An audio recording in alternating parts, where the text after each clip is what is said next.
Maligayang pagbabalik, maghanda para sa mas marahas na bagyo at matinding pag-ulan. Mangyaring i-like ang video na ito at ibahagi sa iba upang makakuha sila ng tamang impormasyon at mag-subscribe sa aking channel upang makakuha ng susunod na mahalagang babala. Salamat! Magandang araw po sa inyong lahat. Ito ang pinakahuling ulat tungkol sa patuloy na malakas na pag-ulan na nararanasan sa ilang bahagi ng bansa ngayong araw ika-10 ng Pebrero taong 2026 bandang alas 8 ng umaga. May umiiral na weather system na tinatawag na shearline na patuloy na nakaapekto sa Visayas at karatig na mga lugar. Dahil dito ay inaasahan ang tuloy-tuloy at minsan ay napakalakas na pag-ulan na maaaring magdulot ng seryosong pagbaha at pagguho ng lupa. Sa kasalukuyan ay may orange warning na inilabas para sa Negros Occidental, Cebu, Leyte at Southern Leyte. Sa mga lugar na ito ay mataas ang banta ng pagbaha, lalo na sa mabababang lugar at posibleng pagguho ng lupa sa mga kabundukan. Pinapayuhan ang mga residente na maging alerto at sumunod sa abiso ng lokal na pamahalaan. Ang mga lungsod at bayan sa Negros Occidental at Cebu ay nakararanas na ng tuloy-tuloy na pag-ulan. May posibilidad na lumala pa ito sa mga susunod na oras lalo na kung magpapatuloy ang moisture na dala ng shearline. Ang mga ilog at sapa ay maaaring umapaw at magdulot ng biglaang pagbaha. Samantala may yellow warning naman na ipinatupad sa ilang bahagi ng Cebu, Negros Oriental, Negros Occidental, Bohol, Eastern Samar at Biliran. Sa mga lugar na ito ay posible ang pagbaha lalo na kapag nagpatuloy ang ulan sa loob ng ilang oras. Mayroon ding banta ng landslide sa mga bulubunduking lugar, kaya pinapayuhan ang mga residente sa paanan ng bundok na maghanda. Bukod dito inaasahan ang light hanggang moderate na ulan na may panakanakang malakas na buhos sa Capiz, Aklan, Iloilo, Siquijor, at ilang bahagi ng Bohol at Negros Oriental sa loob ng 1 hanggang 2 oras. Ang ganitong klase ng ulan ay maaaring magdulot ng panandaliang pagbaha, lalo na sa mga lugar na mababa at may mahinang daluyan ng tubig. Sa ngayon ang mga pag-ulang ito ay aktwal nang nararanasan sa ilang bahagi ng Cebu, Negros Oriental, Negros Occidental, Bohol, Palawan, Guimaras at Iloilo. May posibilidad na magpatuloy ito sa loob ng 2 hanggang 3 oras at maaaring makaapekto rin sa mga kalapit na lugar. Pinapayuhan ang lahat na manatiling updated sa mga opisyal na weather bulletin. Iwasan ang paglalakbay kung hindi kinakailangan, lalo na sa mga lugar na madalas bahain at landslide prone. Siguraduhing ligtas ang inyong mga pamilya, lalo na ang mga bata, matatanda at may karamdaman. Kung kayo ay nasa lugar na madalas bahain, ihanda ang inyong emergency kit tulad ng pagkain, tubig, flashlight at mga mahahalagang dokumento. Makipag-ugnayan sa inyong lokal na disaster response unit kung kinakailangan ang agarang tulong. Patuloy naming babantayan ang sitwasyon at magbibigay ng karagdagang update kapag may bagong impormasyon. Huwag kalimutang mag-subscribe at mag-share upang mas maraming kababayan ang maabisuhan. Ito po ang inyong weather update. Mag-ingat po tayong lahat at manatiling ligtas.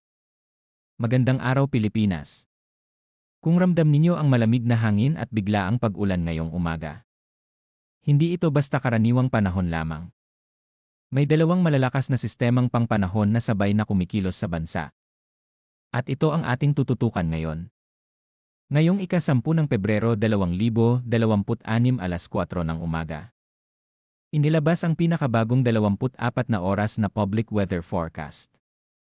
Habang ang shearline ay patuloy na nakaapekto sa Visayas. Ang northeast monsoon naman ay nangingibabaw sa malaking bahagi ng Luzon. Simulan natin sa mga lugar na kasalukuyang pinakaapektado ng pag-ulan. Sa buong Visayas. Pati sa Albay, Sorsogon, Masbate at Dinagat Islands. Inaasahan ang makulimlim na kalangitan na may kalat-kalat na pag-ulan at pulo-pulo ng pagkidlat at pagkulog. Ang mga pag-ulang ito ay dulot ng shearline. At dahil dito, may posibilidad ng biglaang pagbaha at pagguho ng lupa, lalo na sa mga lugar na mababa at bulubundukin. Kung kayo ay nakatira sa Visayas o sa mga karatig lalawigan, maging mapagmatsyag. Dahil ang ulan ay maaaring lumakas anumang oras, lalo na sa hapon at gabi. Samantala, sa Cagayan Valley, Cordillera Administrative Region, Central Luzon, natitirang bahagi ng Bicol Region, at Quezon, inaasahan ang maulap na kalangitan na may bahagyang pag-ulan. Ang mga pag-ulang ito ay dulot ng northeast monsoon. At sa ngayon, wala namang inaasahang malubhang epekto. Ngunit ipinapaalala pa rin ang pag-ingat. Lalo na sa mga lugar na dati ng binaha. Sa Metro Manila at natitirang bahagi ng Luzon, makakaranas ng bahagyang maulap hanggang maulap na kalangitan, na may paminsan-minsang mahinang ulan. Bagamat walang malaking banta sa ngayon, ang malamig na hangin at tuloy-tuloy na ambon ay maaaring magdulot ng mabagal na trapiko at bahagyang pagbaha sa ilang lugar. Sa Mindanao naman, lalo na sa mga lugar na hindi direktang apektado ng shear line, makakaranas ng bahagyang maulap hanggang maulap na kalangitan, na may paminsan-minsang pag-ulan o thunderstorm. Ang mga pag-ulang ito ay dulot ng localized thunderstorms at maaaring magdulot ng biglaang pagbaha, lalo na kung sasabayan ng matinding buhos ng ulan. Ngayon puntahan naman natin ang lagay ng hangin at karagatan sa silangang bahagi ng Central at Southern Luzon, pati sa Visayas. Inaasahan ang malakas hanggang malabagyong hangin na nagmumula sa hilagang silangan. Ang karagatan sa mga lugar na ito ay maalon hanggang napakaalon, na may taas ng alon na maaaring umabot ng halos 4 na metro. Mahigpit na pinapayuhan ang mga mangingisda at mga may maliliit na sasakyang pandagat. Naiwasan muna ang paglalayag sa natitirang bahagi ng Luzon at silangang bahagi ng Mindanao. Ang hangin ay katamtaman hanggang malakas at ang dagat ay katamtaman hanggang maalon. Sa iba pang bahagi ng bansa, ang hangin ay mahina hanggang katamtaman at ang karagatan ay bahagyang maalon hanggang katamtaman. Ngayon silipin naman natin ang temperatura at halumigmig sa nakaraang 24 na oras.